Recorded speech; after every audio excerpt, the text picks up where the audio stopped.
Kasus aktif COVID-19 di Indonesia per 31 Agustus 2021 turun hingga 65,81%. Satgas Penanganan COVID-19 mencatat kasus aktif di tingkat provinsi di Pulau Jawa, Bali konsisten mengalami penurunan.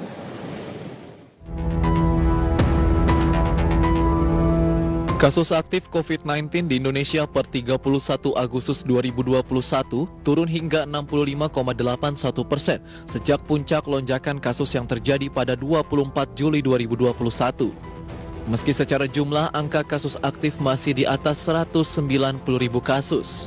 Ketua Bidang Data dan Teknologi Informasi Satgas Penanganan COVID-19 Dewi Nur Aisyah mengungkapkan penurunan kasus aktif harus terus dikejar hingga di bawah 100.000 kasus. Satgas Penanganan COVID-19 mencatat kasus aktif di tingkat provinsi di Pulau Jawa, Bali konsisten mengalami penurunan. Di antaranya DKI Jakarta 93,72%, Banten 92,73%, Jawa Barat 83,48%, Jawa Timur 80,59%, Yogyakarta 67,94%, Jawa Tengah 59,82%, dan Bali 53,45%.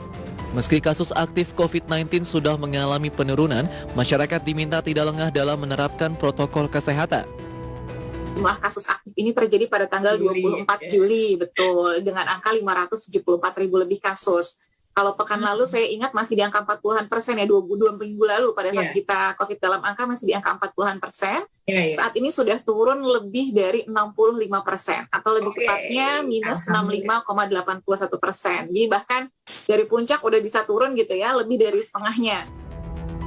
Sementara itu untuk 27 provinsi di luar Jawa, Bali mengalami penurunan kasus aktif COVID-19 yang berbeda-beda, kecuali Aceh yang masih mengalami kenaikan kasus aktif.